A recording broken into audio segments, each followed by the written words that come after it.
with the millions. It's that world heavyweight flow. Championship belt wrapped around my waist. Yo, I got that Ric Flair figure flow. Slam you on the pavement, that's why they call me Street Pro. Create heat, don't beat flow. Like Jordan after the second time he three-peated. Folks, get ready, set, let's go. Fight toe to toe, release the flow created by this mic pro. Lights, camera, get low. Action packed, back to back. In fact, this monster will grow. Y'all better let him know. Man with the master plan, and you have no need to know. You came prepared, now get ready for the show. Sports Professor. Oh, yo, yo, yo, or should I say, ho, ho, ho. What up, friends? Some late Christmas cheer, Christmas spirit for you. I am yours truly, Omar, the Professor Fonseca, here with another weekly installment of the Professor's Semanalmente, which, again, for you marks, just means weekly. So, again, happy to be here with you. Still living in that Christmas spirit a little bit. I will take this off right now because I'm not going to keep going on with it. But we're hoping y'all had happy holidays, whatever you celebrate, whether that be Christmas, Hanukkah, Kwanzaa, Bodhi Day, Diwali, happy Festivus for the rest of us. And then tomorrow, a happy new year to all. We are going to have a new year that we are going to go into. So I got my little Christmas tie I want to show off that my mom bought me. The joint's dope. And my little Christmas. But anyways, all right, take this all off. But anyways, tomorrow is New Year's, and it is time to celebrate, time to reassess what you have going on. Start new and fresh in the new season, and so we are all looking forward to that, and hopefully everything is doing well. Give me 1 second. What happened? You just can't hear it at all? No, I can hear. Everything sounds good? All right, awesome. Thank you so much. Oh, now my hair. Okay, hold on. 1 second. All right, cool. Anyways, let's keep it moving on. Again, make sure you subscribe to Ball and Buds, BALLAND BUDS. I don't know what you're saying. Make sure you're subscribed.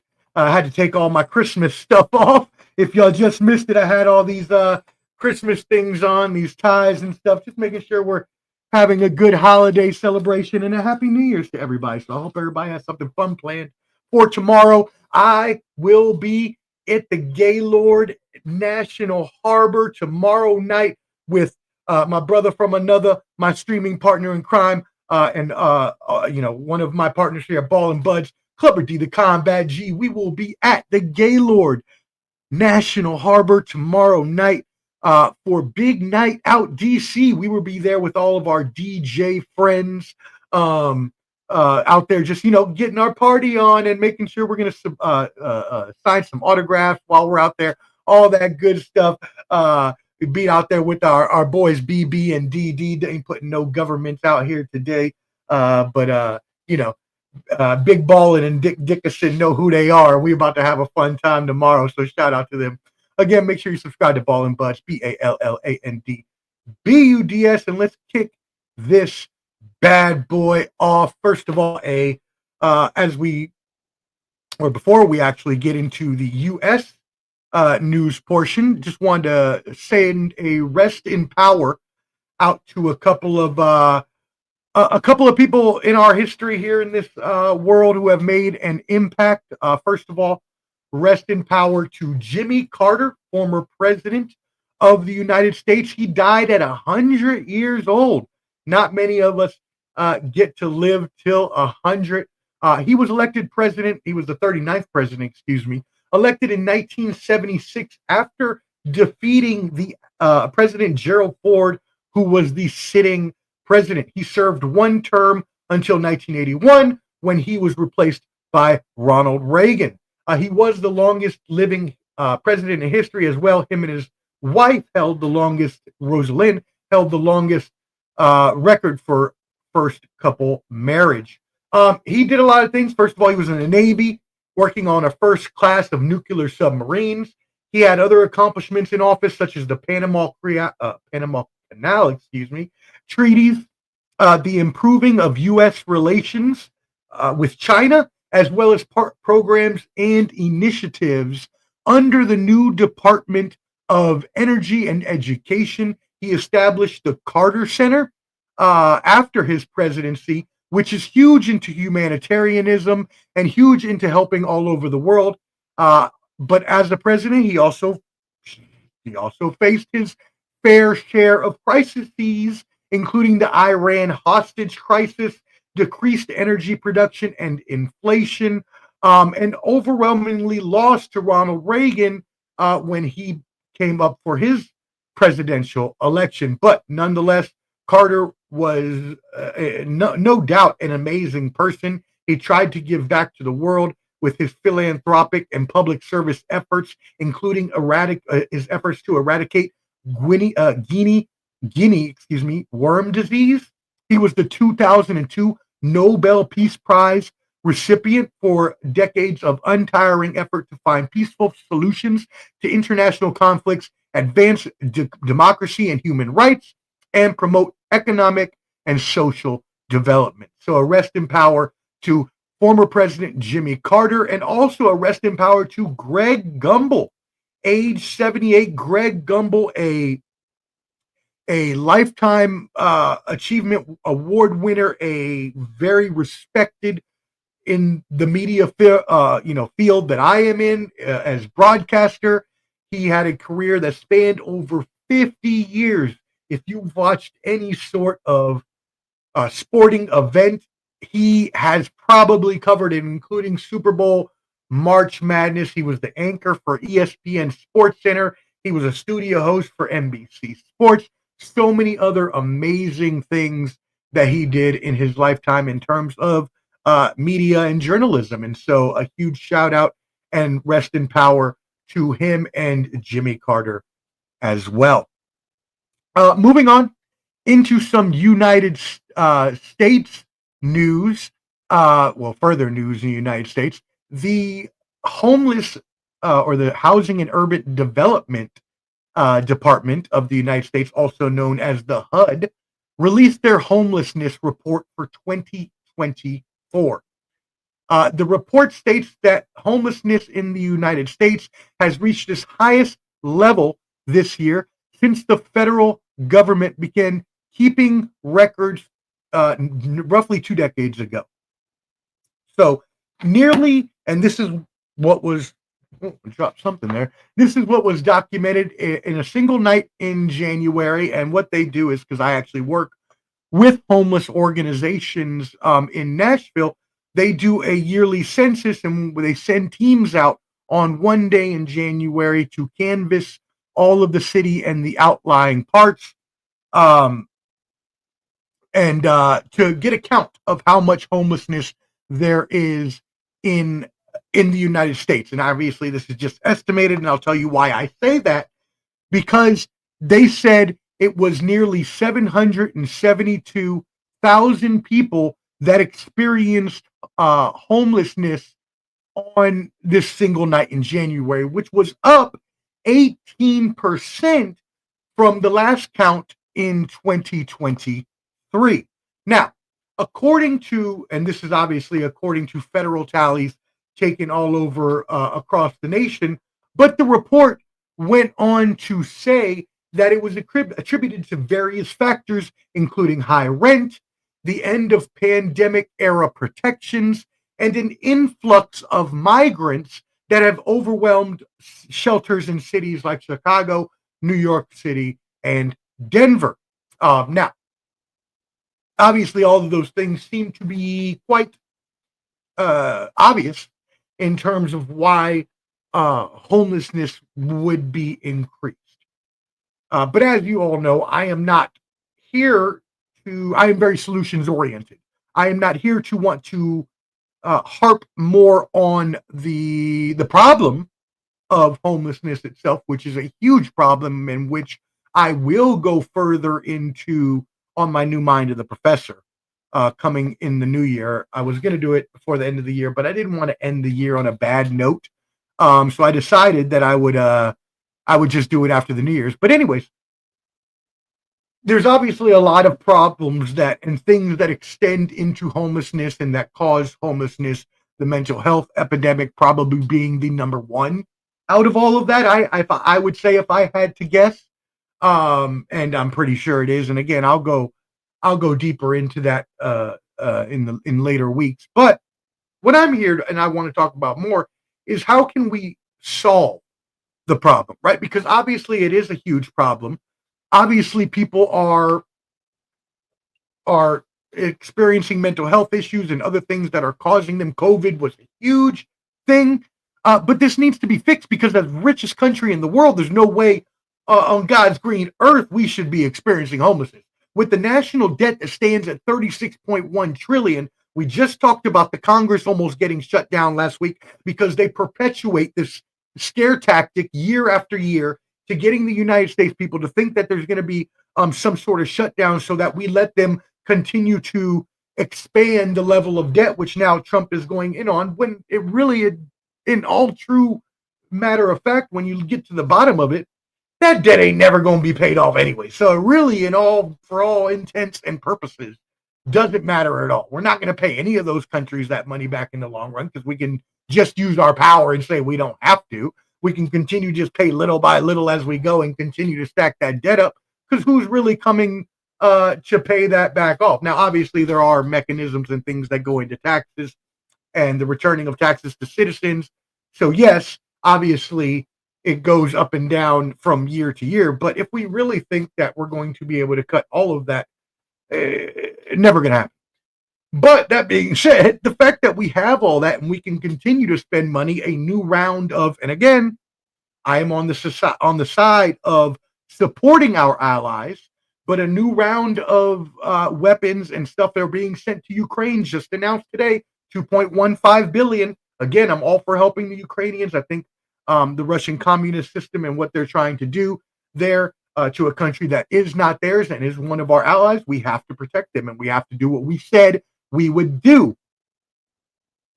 But that's a lot of money, and a lot of money that could be used to solve homelessness in our own country. So we spend all this money on all these other things when what we really need to be doing is spending money on mental health, cleaning up homelessness and other things within our country. We'll see if Vivek Ramaswamy and Elon Musk can actually do that with this new Doge department that they came up with. I mean, I wish them all the best and hope that they are able to. But again, I want to talk about what we could do to help this program, to help this problem.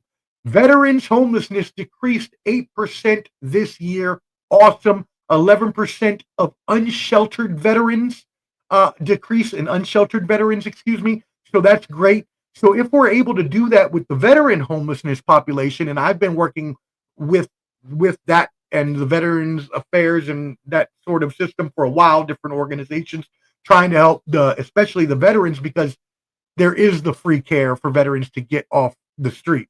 It's not as complicated, complex processes and systems as it is for civilian homeless population. But that being said, let's look at the civilian homeless population before we move on to world news. Dallas in 2021 transformed its homelessness response system with a focus on connecting individuals and families experiencing homelessness to housing. And to do so, they created a street to home initiative, a 30 million public-private initiative which strives to cut unsheltered homelessness in half by 2026. This led to a 16% decrease in homelessness in Dallas between 2022 and 2024. Also in Los Angeles, struggling with a high-cost rental market, obviously as California is wont to do, the availability of housing for individuals and families experiencing homelessness combined federal, city, and county funds to try to attack the problem. This led to a decrease in homelessness in LA for the first time in 7 years. Unsheltered homelessness specifically decreased by 5%. Now, looking into geez Louise, where was I at? Chester County, Pennsylvania. This is my favorite here. several steps they took to decrease homelessness, and they had nearly a 60% decrease in homelessness since 2019. The efforts have included prevention case resolution, expansion of housing first, and training programs to get those homelessness in housing, an increase in affordable housing groups, which is a major problem, is transitional housing for the homeless, fair housing education, and prevention efforts, specifically through mental health workers, the expansion of those county service and support workers, and migrant workers. Amazing job, and shout out to Chester County, Pennsylvania. Hopefully, we can continue to work at this problem. Again, I'll talk about this more in my Mind of the Professor coming up here in a couple weeks, but we need to really decrease this program and attack at it, decrease the problem, and attack it from the root causes, which are mainly mental health, transitional housing, rental increases, housing price increases, COVID, immigration, and other things. Shout out to everybody watching. Shout out my brother Hot Take Jake. I am dressed to impress, brother.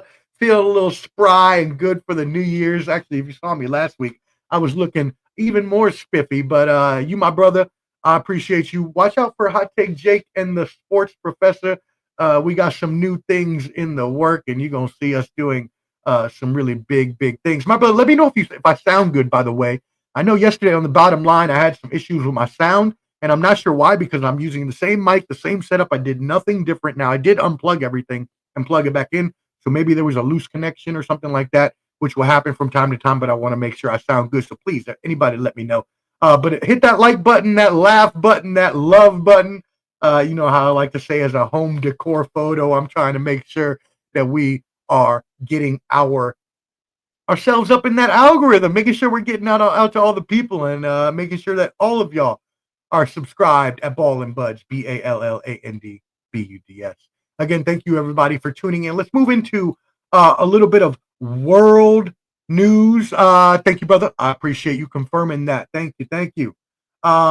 It's weird that happened yesterday. I'm very confused as to why that happened when it seems to be sounding so well today, but that is apparently the life of streaming and technology and those things. And yeah, y'all know I've always had issues from time to time dealing with internet and other things, and so I'm always trying to improve and get better. And whenever I've had an issue, like I was telling my mom earlier, I'm always buying new equipment. I'm always doing other things. So but technology will be technology. Shout out to my mother as well, watching, who texted absolutely nothing, as old people are wont to do. I don't know how to use technology. I don't know how.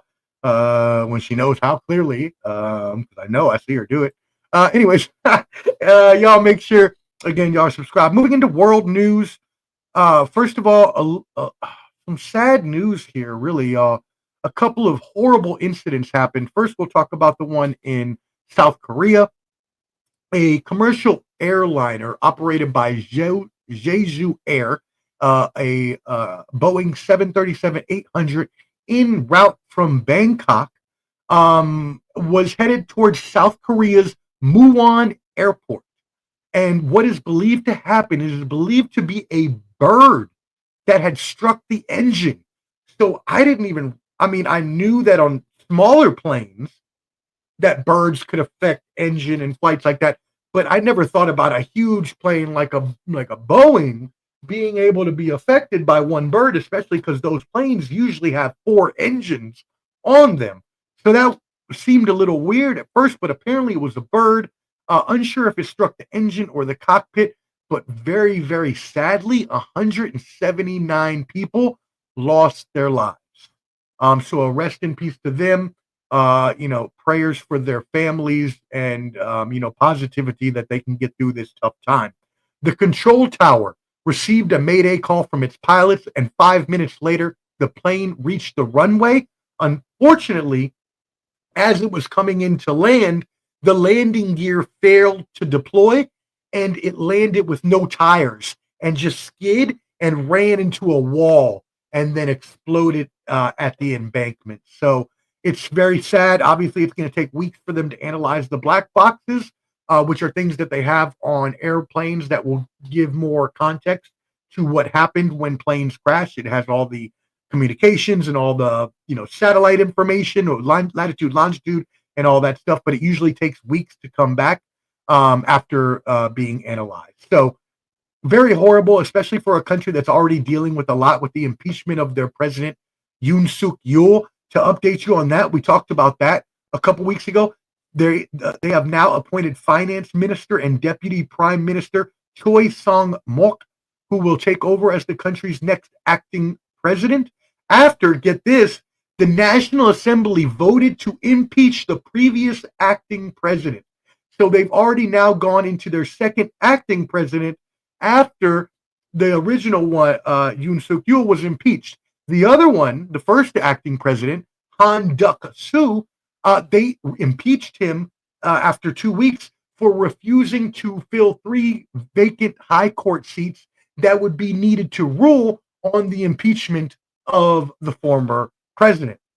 So obviously, as you can tell, this is a case of a neutral party or maybe even an ally or the same party that this lawmaker had been promoted from to acting president because he refused to fill those seats. Because if that's your own party and you get put up to acting president, you're going to fill those seats just like a la Donald Trump did when he filled the Supreme Court with the 3 seats. You're going to do that if it's your party. It only makes sense logically.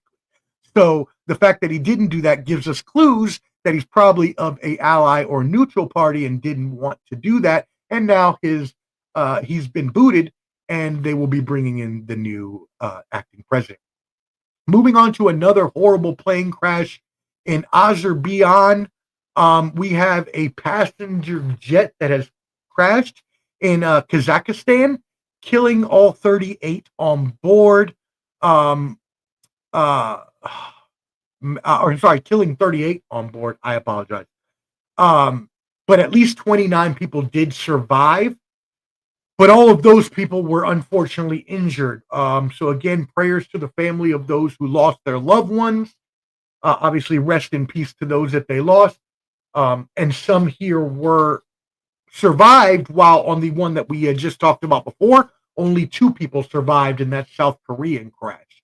So very horrible here that 2 plane crashes happened. This one, a little more subterfuge, a little more deceptiveness, a little more chicanery possibly involved. What a great word for a, I'm not going to do that joke right now because this is a serious subject, so I will keep on task. But apparently, what happened here? So the aircraft, a Azerbaijan Airlines Embraer 190, was traveling from the country's capital city of Baku to Grozny in Russia on Wednesday when it had to reverse course. The aircraft traveled over the Caspian Sea, attempting to land in Aktau, Kazakhstan. But before it could get there, it had to reverse course and start trying to fly towards Russia. Well, as it went into Russia, it made multiple attempts, 2 attempts, to land at Grozny, the airport there. Apparently, after the second time, the pilot, was given added additional airports to land at, which for some reason he did not choose to, or did not and tried to, or maybe he didn't get the message or whatever it was, but tried to land again. So the aviation chief of Azerbaijan did not say if it was actually, or the Azerbaijan did not say if it was actually Russia, but they said they suspected physical or technical interference. Analysts do suggest that they believe it was a missile from Russia's air defense system. What was happening that a missile would go off? Well, there had been Ukrainian drone attacks in the region, and Russia was defending, and that's why they told them not to land at that airport, as there were drones and missiles that could go off at any point in time. Again, we don't know why the pilot continued to try to land there, but apparently the analysts believe that this could be Russian missiles which shot down this commercial plane, which would be a very, very horrible horrible thing if that's the case. Vladimir Putin, the Russian president, came out and apologized, but would not actually say whether it was due to Russia or not. But the fact that he apologizes lends some sort of credence to the fact that he's saying at least it happened in Russian airspace. So again, this is a little more on the foggy side of things, a little more of a smoky picture here that we're going to have to see what happened. But apparently, people that survived the plane crash and sustained injuries said that they heard noises and felt foreign particles penetrating the cabin as they were going down. So crazy story here. Again, Russia says they won't say if it was or not them, while the Azerbaijan will not directly accuse, because obviously Russia has a much bigger army and can then go out and do to Ukraine what they could do to Azerbaijan, even worse, but also their allies. So we'll see what happens here. We'll keep you updated as always. And then finally, in world news, Egypt. This is a crazy, great news. Malaria has been declared extinct in Egypt. Yes, I repeat, Egypt has been declared malaria-free by the WHO, by the World Health Organization. That's crazy. Even in their announcement, the WHO Director General said after 100 years of anti-mosquito efforts that the disease that plagued the pharaohs, he says, now belongs to history. They are the third country in the Eastern Mediterranean region, following UAE and Morocco, to get a clean bill of health. And so salute to them out there, and hopefully we can extend this to that whole region and anywhere where there is malaria. At this point, obviously, that can turn into other things like dengue fever. I was in Puerto Rico recently visiting the family, and they had some reports of African mosquitoes, dengue fever mosquitoes coming over to Puerto Rico. So again, a problem anywhere is a problem everywhere. It can start somewhere, as you saw with COVID, with the bat coronavirus coming from Wuhan in China, coming and spreading around the world. Things like this happen. Now they're talking about the bird flu. There's been 66 cases I read today reported in the United States of bird flu. So y'all be careful out there. Again, you don't need to probably go back to COVID wearing masks and all that, but please make sure you're being safe, washing your hands, things like that. Too many times do I see y'all nasty mofos, and yeah, I'm gonna call some people out right now. Some of y'all nasty mofos. I ain't gonna call nobody's name, but I live in Nashville, and this happens a lot more with certain populations that may or may not live near that city. I see a lot of people that go into the bathroom and don't wash their hands. I wash my damn hands every time I use the bathroom at home, much less. And now this goes back to my days as a bartender server. I'm so used to washing my hands. I wash my hands all the time still. But so I get regular people don't necessarily have that training. But I'm sorry. If you're using the mofo bathroom, I swear, if you don't wash your hands and I see you walking out without washing your hands, you're getting called out. You will get called out all the time. Will I say, way to go, great job not washing your hands, and people will turn around and come back, or they'll walk away very embarrassed.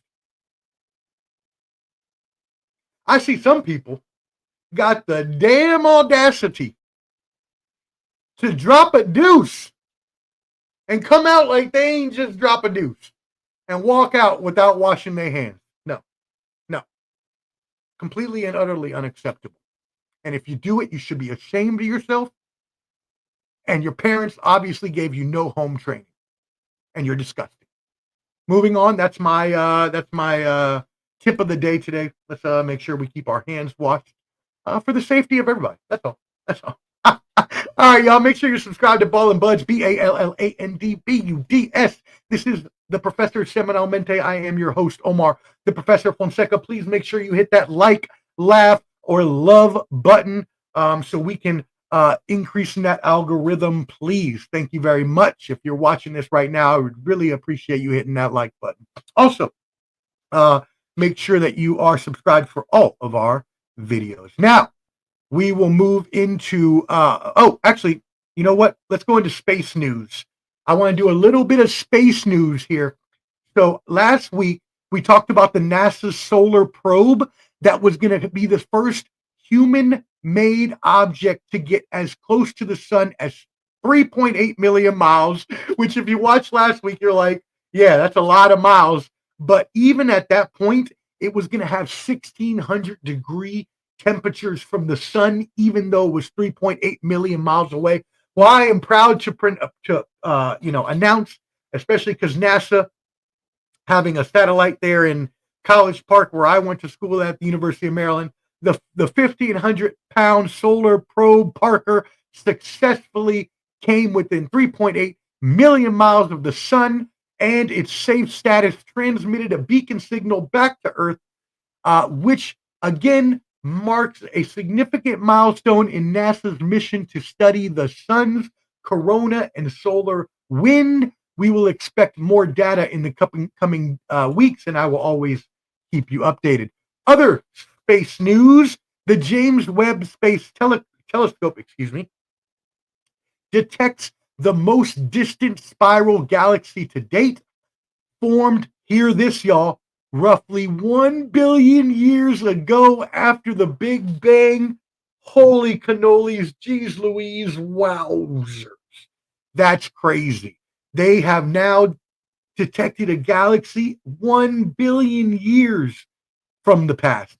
And get this, even better, there is a new observatory being built in Chile, the Vera Rubin Observatory, named after the famous trailblazing astronomer Vera Rubin, who discovered the evidence for dark matter, which is the substance that binds all the galaxies together that we know nothing about. They are building a new $473 million observatory way up in the hills. It's going to have the biggest or largest digital camera ever constructed. It's going to use a 5 meter wide camera or mirror to then blast off all of the signals to be able to see all over the universe. It's going to be crazy. They're going to be able to put together a 10-year time lapse of the universe. Wow. So imagine we'll be able to see lapses of different times going all the way back in history of the universe, and we'll be able to start finding out all the things we don't know about dark matter and black holes and all of that stuff. Now scientists will start to be able to find out because of this new awesome technology, digital camera and observatory, the Vera Rubin Observatory. Hey, shout out to my middle name. In Chile, so up in the mountains of Chile. Shout out to our Chilean fans out there, and shout out to all our fans of Ball and Buzz. Again, if you're watching, hit that like button. All right, moving on into entertainment news. So this past week, Netflix tried to take on the huge task of a Christmas Day NFL doubleheader. If you watched Netflix's Mike Tyson versus Jake Paul fight a few months ago, you'll remember all the streaming issues they had, especially a little ostentatious. What a great word for a Puerto Rican on a live TV show. Shout out my brother Conan. I hope you are getting well. Blessings in your health, my brother. Remember when they had the little screen that stopped on Mike Tyson's naked buttocks? They didn't have those problems this time around, but they also report that they did have the most streamed NFL game in U.S. history, 24.3 million viewers for the Ravens versus Texans, and 24.1 million, so about the same, a little less, for the Chiefs Steelers, which was not, they both weren't honestly great games. They were both blowouts. So I'm really surprised that the viewership, that's obviously top line viewership. That's obviously not the whole time. I'm sure it dropped off once the blowout started to occur. But either way, huge for Netflix to say, because that's a lot of audience that they prove now they can hold. In other entertainment news, the NFL has 13 of the top 15 TV shows in 2024, as they normally do. It's just crazy. Football is the most watched and loved thing in America, as it continues to be. There were two other shows only in the top 15 that actually had viewership even close to that. And it was a show called Fire Country, which I've never even heard about, and Next Top Chef. And both of those were after runs and had the lead in of an AFC championship game and the Thanksgiving game. So they only had their ratings because of football, because then they lost all that viewership in subsequent, episodes. So even in entertainment, football seems to always rue the day. So pretty crazy there. But anyways, the NFL did go up against NBA in ratings.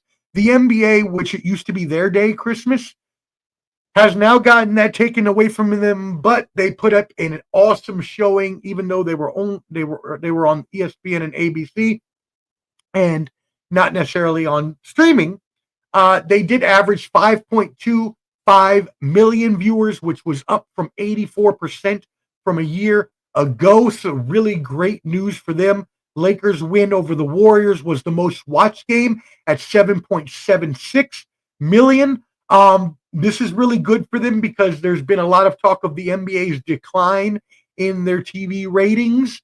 And I'm going to talk about this in my Mind of the Professor too. This will be my sports topic, the decline in NBA ratings. But there's a few things that go into this. And the NFL is just one of them. The NFL taking away their stake of Christmas Day does not help them at all. Although we know usually after Christmas Day, after football ends, Martin Luther King Day holiday, where they have another slate of 5 games, the NBA really kicks into high gear before the playoffs and the championships. Cool. All right. Well, thank y'all again, as always, for tuning in. We are going to move into from our entertainment portion into our sports portion of the program. So make sure you're subscribed to Ball and Buds, BALLANDBUDS,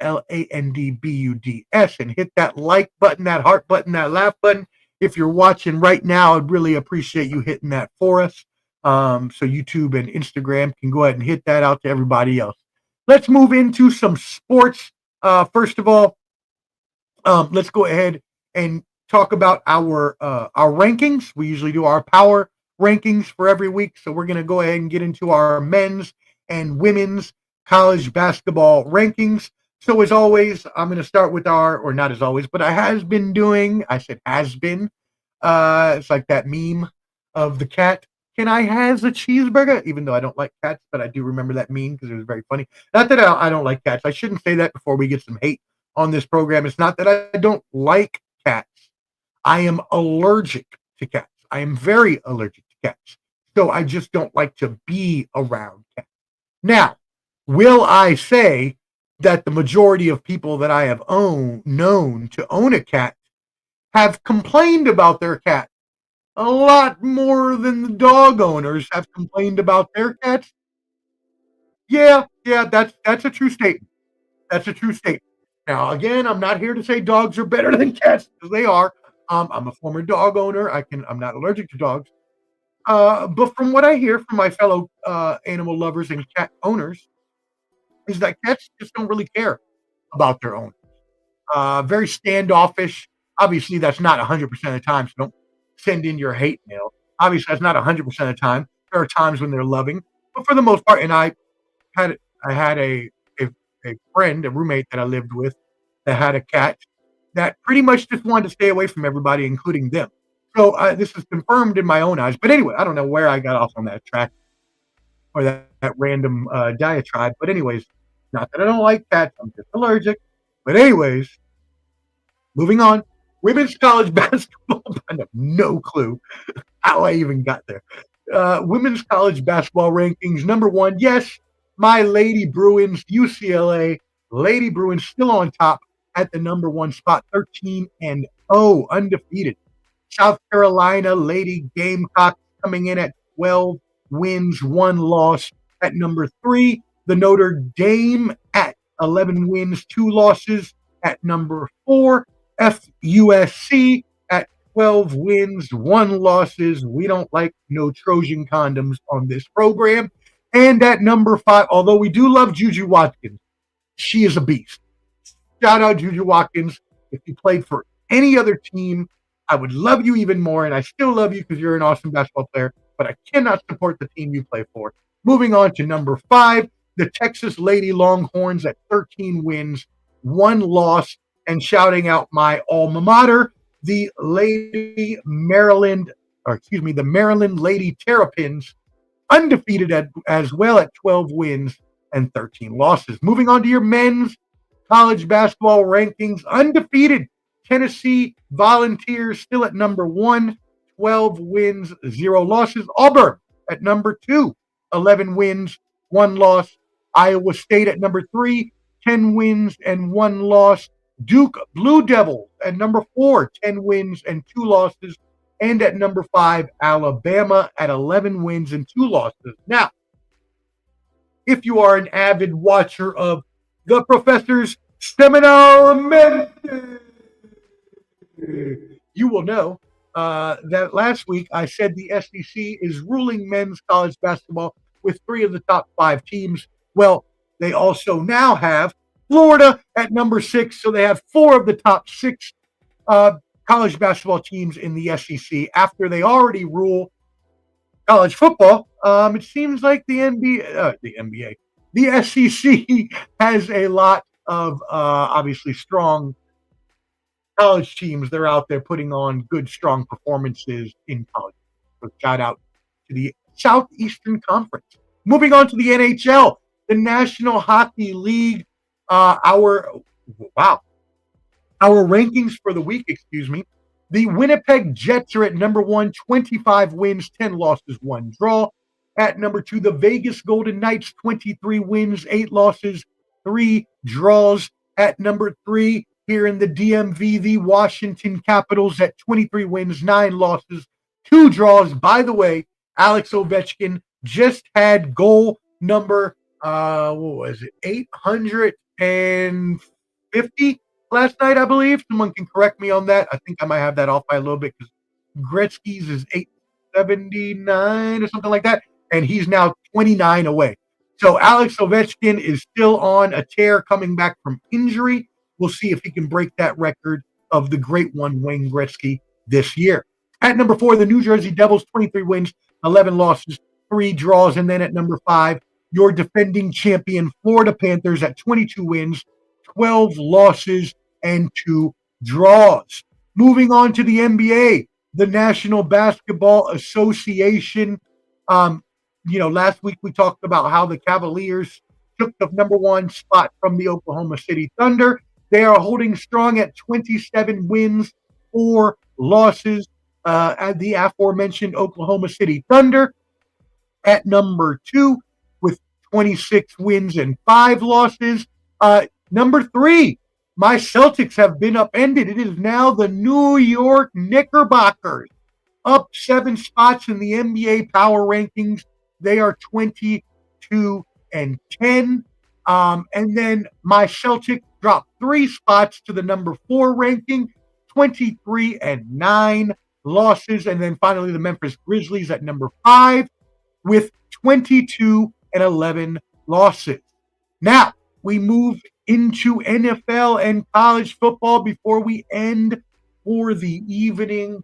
So the NFL, I am going to go ahead and, like last week, I want to bring up and present to you the NFL playoff picture and what that actually looks like right now. So you can see as we have this up here in the AFC and in the NFC, there are both 1 playoff spot available. You can see with my nice Andy huge purple cursor here on the screen. I made it big because I'm not old, but for some reason my mouse doesn't likes to act up from time to time. So I gotta give it a little jolt. Anyways, in the AFC, you got the Chiefs at 15 and 1, straight domination in the AFC. Bills number 2, Ravens at number 3. So again, these 2 top spots are solidified. The Chiefs will get the bye here, and the Bills will be at the number 2 seed. The Ravens at number 3, Texans number 4, Steelers 5, Chargers 6. Okay, now let's look at who's in the hunt here. We still have, after a wild week of games, the Broncos, the Dolphins, and the Bengals. So what happened? If you remember on Saturday, there was an amazing game between the Broncos and the Bengals. Bengals won in overtime at the last minute after a back and forth game. They beat the Broncos to hold out hopes for making the playoffs. The Dolphins also were able to win minus Tua Tagovailoa, which now means that the Dolphins and the Bengals have a chance this week if they win to get into the playoffs. But the Denver Broncos still control their destiny, and if they can beat the Kansas City Chiefs this weekend, which should be resting all their players, or at least Patrick Mahomes with all the injuries that he's had thus far, they should be resting their players. We'll see if they will, as obviously the Broncos are a huge rival of theirs. If they don't win, the Broncos, believe me, Chiefs Nation, as a Raiders fan and also a fellow hater of hot takes, Jake Broncos, if the Chiefs would love to knock out the Broncos. Let me just put it that way. Would they love to do it at the behest of their other foe, the Bengals? I don't know, but it's possible. Moving on to the NFC, we have our Vikings at number 1, 14-2. Eagles at number 2. Rams at number 3. Lions at 5. Commanders at 6. Packers at 7. Now, what you're going to say is, Omar, we skipped a number there. We skipped number 4. And yes, that is true. We did skip number 4, and I'm going to tell you why. We have a crazy, crazy race going on, and I'm going to show you who's in the hunt here. The Buccaneers and the Falcons, you'll remember the Buccaneers last week blew a game that they shouldn't have. If they would have won, they would be in the playoffs right now. Unfortunately, they did not, and so they still have to win against the Panthers this weekend in order to get into the playoffs. Should be an easy win, but the Panthers have been a much harder team to beat lately. In the past 4 weeks, as Bryce Young has stepped up this game. The Falcons, in order to get in, obviously they need the Buccaneers to lose, and whatever team does get in, again, Buccaneers win, they're in. Falcons with a win and a Bucs loss will go into number 4. But also, what I would like to point out is there is a huge game this week between the Lions and the Vikings. You can see the Vikings have a 14-2 record. The Lions have a 13-2 record. Huge divisional foes here. Last week of the season, winner takes the number 1 spot and the bye. Woo! Detroit, with all the injuries they've had and a little bit of lull at the end of the season, desperately needs this victory and the bye.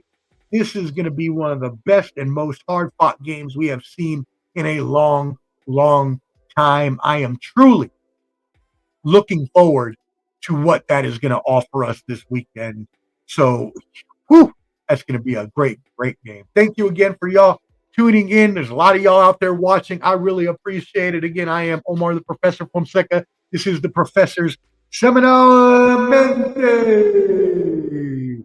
Go ahead and hit that like button for me. Please get us out there so Ball and Buds can be spread to the masses. We've got a lot of new shows in the work to add to this and our other lineup of shows. I'll be announcing a little bit more of that here in about 10 minutes or so as we end this episode. Let's get into our college basketball. That'll be pretty much the last thing we're going to do today. I'll have a final message for you, and then we'll get out of here for the New Year's, get you to all of those awesome New Year's festivities. I, again, will be joined by Clubber D, the Combat G, Ball and Buds. Yes, we will be out at the Gaylord in Oxon Hill at the National Harbor Resort Convention Center for Big Night DC. We will be out there signing autographs and the like for all of our fans. So if you are a fan of Ball and Buds and you want to see us in person, go ahead and buy those tickets for the Big Night Out DC at the Gaylord Opryland. Free promotion. I don't know. I shouldn't say they don't deserve it. They've always shown me an awesome time. This will be my 5th time going in the past, I don't know, like 15 years or so since I started going. And it's really awesome. I always have a great time. So shout out to them, but maybe they'll actually let us do a show there, a podcast from there one time. But it's going to be a great time. Now, if you do go, make sure now that you get those VIP tickets. because don't be dusty, as Clubber D likes to say. We have VIP tickets. And if you don't got the VIP, I may be able to slide you a couple drinks on the down low. But we also have different sections. We live different lives, homie. You know, those sections, the VIP, the haves and the have-nots. It's like the U.S. It's like the United States, right? You got the rich, and you got the 1%, and you got everybody else, right? You got the haves and you got the have-nots. And just like they separate and segregate themselves, we do the same at this party. If you ain't VIP and you got nubs, you ain't gonna be able to drink with us. No, I'm just joking. We can always come over to the regular side and drink with y'all, but you can't come over to the VIP stuff. No, no, no, no. We can't be just letting any old scallywags coming up and just just I can't even say what would happen if we let y'all into the VIP. Anyways, I just joke around. I love y'all, all of our fans. Let's get into this college football playoffs. Huge games coming up tomorrow for obviously New Year's Eve, and then as well on New Year's Day. It's going to be a great, great next couple days for the college football playoffs. And so let's go ahead and look at our bracket here, first of all. So you'll see our bracket this week. In the second round, we have Oregon hosting, not hosting. All these games are neutral. I apologize. But Oregon and Ohio State. We also have Arizona State versus Texas, Georgia versus Notre Dame, and Boise State versus Penn State. So that is our bracket of our 4 games, which I'll go into more depth in a second. But you all know, avid watchers of this show, I like to show you all the projections and how The Athletic, shout out to The Athletic, I subscribe to them and love them. Shout out to them. They give us projections for who they have as the national champions using a specific algorithm for things that have happened throughout the season. So in order to win the championship, or not in order to, but they have the best percentage or probability of winning the championship at 24% for the Texas Longhorns at number 2, 22% chance to win the national championship, the Ohio State Buckeyes, and then at number 3, the Ohio State would not like if I said the Oregon University at number 3 with a 17% chance. Number 4, Penn State with a 16% chance. And then tied for number 5, Canteens, Georgia Bulldogs, and Notre Dame down there at number 10, or at number 5 with a 10% probability.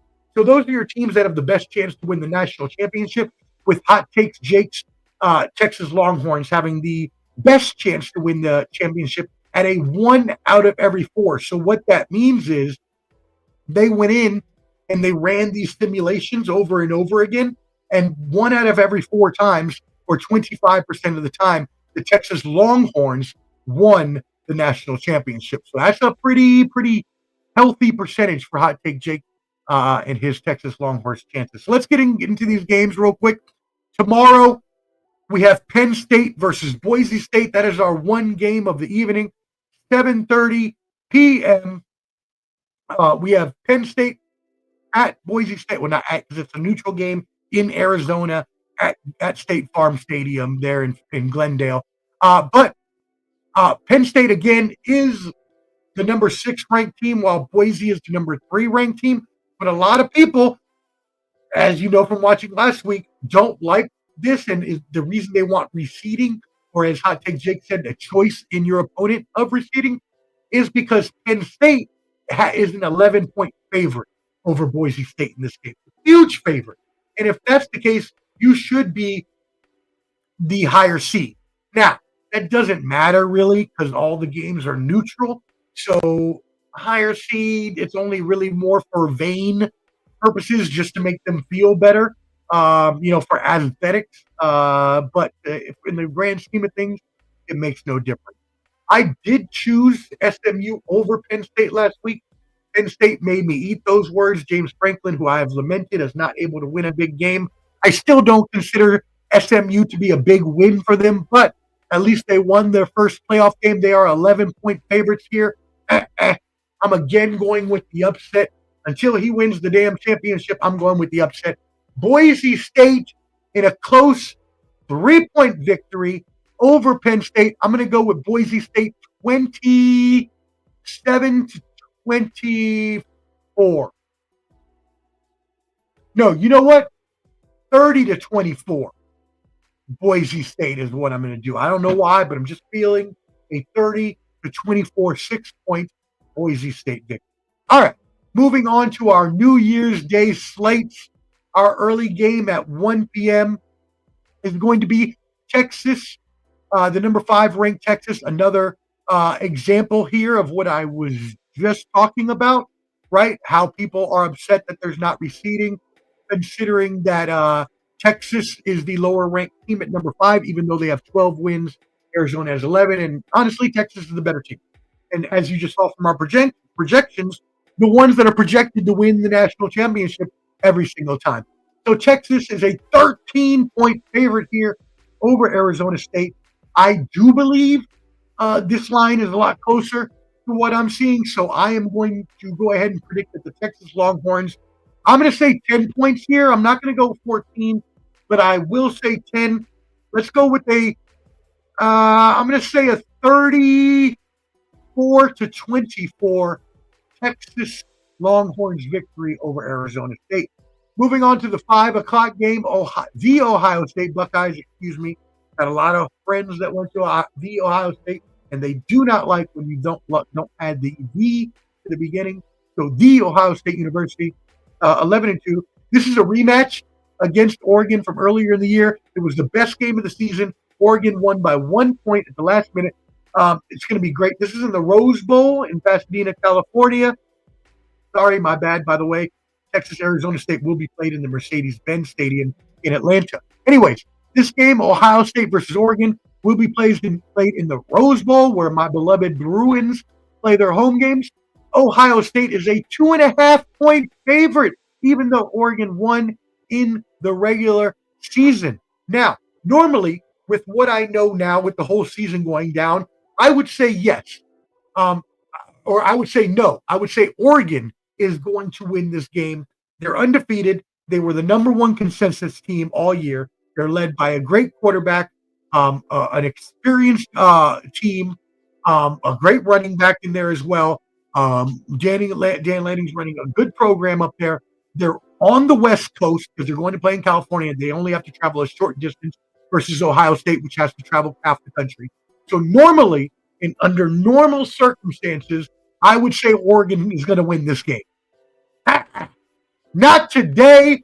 I am going with the revenge. Ohio State gets the victory, coming back from being beat during the regular season. They win this game by that short margin of a field goal. I am going to say, let us go with a 30. I'm going to go 35. No, you know what? I'm going to do a 2-point game here. 35-33, Ohio State. The Ohio State. 35-33. All right, and then moving into our final game in the evening, 8:45, New Year's Day. Notre Dame, the number 7 ranked Notre Dame, goes to visit Canteens Georgia Bulldogs, the number 2 Georgia Bulldogs. Georgia is a 1-point favorite. This will be played in the Caesars Superdome in New Orleans, Louisiana. Shout out to NO. Me and my 703 boys had a great time there a couple of years ago for our fantasy football draft. But anyways, Georgia here is a 1-point favorite over Notre Dame. I thought they would have been a little bit more of a favorite here, but the thing we have to remember, Carson Beck is out. He is out, and they will have to rely on their backup quarterback to help get them past Notre Dame. Is it possible? Sure. It's possible. It's very possible that they could possibly win this game without their starting quarterback that has basically carried them to championships and to experience playoff wins and so on and so forth, throughout the years, right? This is the quarterback they have leaned on for a long, long time. So to say that they're going to get this victory, That's very hard for me to do. That's very, very hard for me to do. I can't see that. I can't see you coming so far with an experienced team that relies on one on a quarterback position very, very heavily, and now you're going to be bringing the backup. Now, I will give the backup some credit. His name is Gunnar Stockton. He played well in helping Georgia to win their last game, as he came in the last few minutes once Carson Beck got hurt, and helped them to win the game, even though Carson Beck did come back for that last play, which was pretty heroic. What was that football movie? Damn it, I'm forgetting the football movie with Moxley. Someone help me out. One of y'all fans help me out. What was the football movie? Here goes my... Oh, I can't sing that. That's probably going to be copyright if I kept going. I don't want to get in any trouble. So we'll just leave that there. You know what song I'm talking about. But anyways, I got Notre Dame in this one. Normally, I would go with Georgia, but I'm going to go with the upset here because they are having a backup. I'm going to go with Notre Dame in a close game. No offense for Georgia. Let's say 2017. So a lower scoring game, 20-17, Notre Dame. How do I like that? That's a little low on the score, right? 23-20. I'll move it up 3 points for both teams. 23-20, Fighting Irish Notre Dame over Georgia. And so, obviously, if that were to happen, right, then we would be looking forward to moving on to our final four of the playoffs. And obviously, again, with no reseeding, as we talked about earlier, which is possibly an issue within these playoffs, we would get the winner of Oregon State and Ohio State. Let me go ahead and bring back up that bracket for y'all so y'all can see that again, so you have a look at what I'm talking about. But you can see you have Oregon or Ohio State here, who would play the winner of Texas and Arizona State. So if you take my two winners, you have Texas and Ohio State playing each other. And then in the other game, if you take my winners, you'll have Notre Dame and Boise State, which if you take the favorites, you'd have Georgia and Penn State. But either way, you see how that would play out in the brackets, depending on who wins what game there. So again, I am projecting the Ohio State, who is actually, I projected as the champion at the beginning of the year, so I'm sticking with that, versus Todd Takes Jake's Texas Longhorns, and the Notre Dame Fighting Irish versus Boise State, the Boise State Mustangs, is who I would project there as the Final Four. That being said, as always, thank you all for tuning in. This is Omar, the Professor Fonseca, and this is my weekly show of our United States, world news, sports, entertainment, all of that good stuff. My weekly headlines, the Professor's Semanalmente. And I meant to actually not the laughter button, but hey, we can always all laugh at ourselves as well, right? Because if you can't laugh at yourself and have fun in this life, then what are you doing, right? This life is too short. You never know, what's going to happen from 1 minute to the next. So as we move into this New Year's, as I leave you with my final message, be well, be kind, love each other, spread that New Year's cheer, tell your friends you love them, make sure you help each other out, because you never know, again, what could happen. And I've lost people throughout the years, and especially this year, that were close to me. And you always want to make sure you tell people you love them. You always want to make sure that you tell them that you care. And in the New Year's season, we all strive to be better. I don't do resolutions, so don't email me asking, "Oh, Omar, what's your resolution?" I don't do resolutions. I think resolutions are a waste of time in my eyes, because they always get broken, not just by me, but by most of you out there. So don't become a criticism or a critic, because you break them too. So instead, I just set goals. That's what I do. I don't make resolutions. I set goals. That way, if I don't necessarily reach the intended goal, but I made the work in progress to reach that goal, well, at least I can feel proud in my accomplishment. And that's really rang true this past year. I created a course, a social media course for small business owners. I'm trying to improve the Ball and Buds network and get us out there to more of the masses so that all of our personalities can get into the news stratosphere so we can be seen on mainstream channels so that we can get our opinions and expertise out there. So I've been trying to do that as well. And I realize that these things are a work in progress. I do realize that we live in a society of what have you done for me lately, um, of instant gratification, and I am guilty of it as all. I'm guilty of it all, but I have a wonderful mother and a wonderful father. Thank you, Mom, who support me every day, and who remind me of those things that I need to be reminded, so that I don't press ahead of myself, that I don't get too overwhelmed, that I don't get upset at things that may or may not be happening in the timeline that I may like, which, believe me, I do all the time. So give yourself the patience and give yourself the love and the proper support to achieve the goals you want to achieve, because in this life, I tell you, I am a big believer in manifestation and all of that stuff. If you do believe in it, it will come true. You can do whatever you put your mind and your heart to. And this year, I resolve to make sure that I am increasing not only my course, but Ball and Buds with more shows and trying to, again, get us to where we need to be. That being said, look for future content coming out.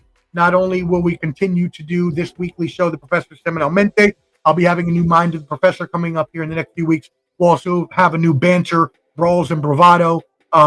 Obviously, Clubber D, the Combat G. Look for the Clubbies, our 2024 award special for combat sports. We'll give out his MMA and boxing awards, probably do that next week. So as always, more shows, and then look out for a new project from me and IOW Sports, Storyline Sports with Detroit Mel, and as well, Hot Take Jake and I have a very, very special project for everybody involved. And just remember, like I said, in life, not anything at all is guaranteed. And so you want to make sure that again, you try your best to accomplish whatever it is you want to accomplish in this life. One thing I did forget, thank you for the reminder. Who is my pick to win? Thank you, fans. I love y'all so much. Who's my pick in the game?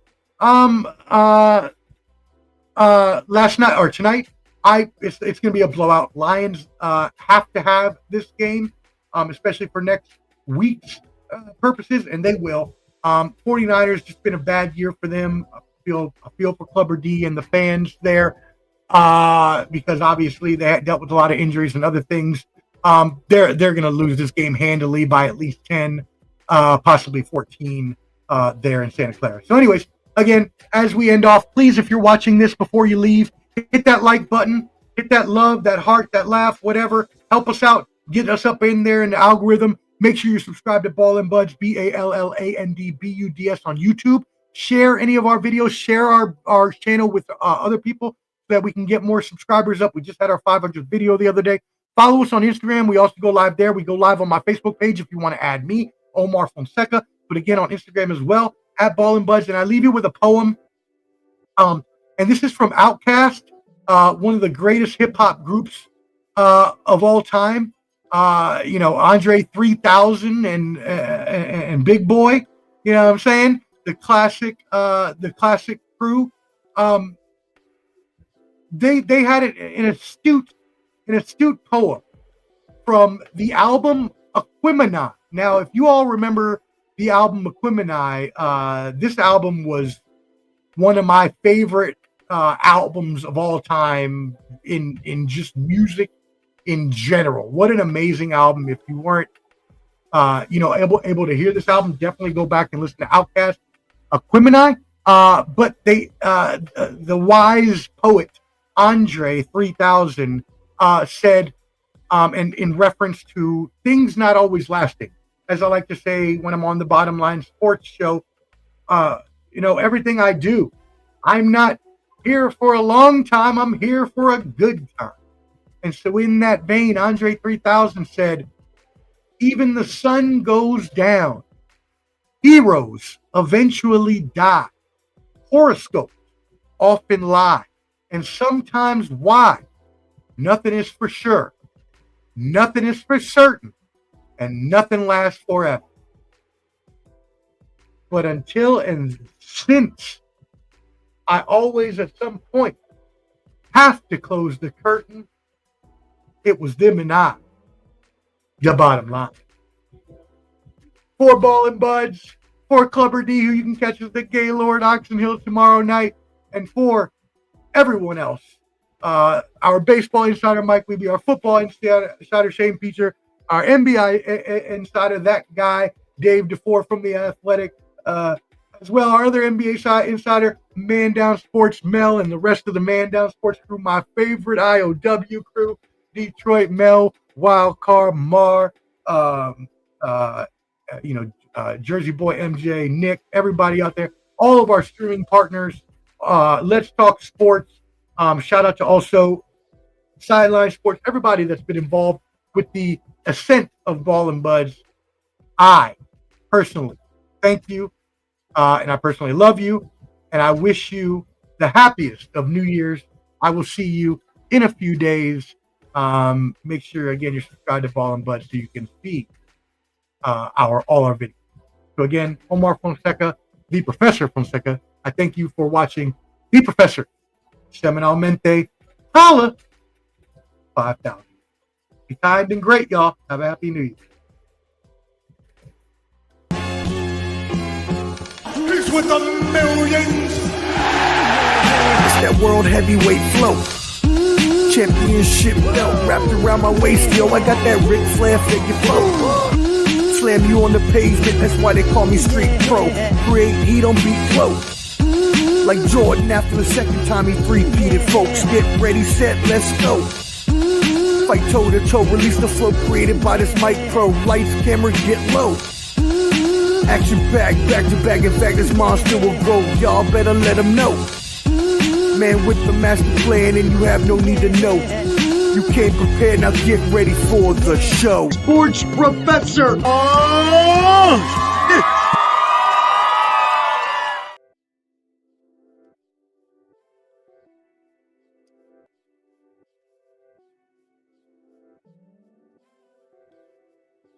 Thank y'all. Again, it's a little after. I want to stay after and just say thank you again to everybody. Little B-roll cut for y'all, which I'm actually going to splice this and add it to videos in the future. But again, I thank y'all sincerely from the bottom of my heart for all the Ball and Buds crew. We thank you for tuning in to all of our episodes here in the past couple years, and sincerely hope that you enjoy all of this content. Reach out if you have any suggestions or compliments. No reaching out with criticism. I don't care. No, I'm joking. And again, be kind, be safe, have a happy New Year.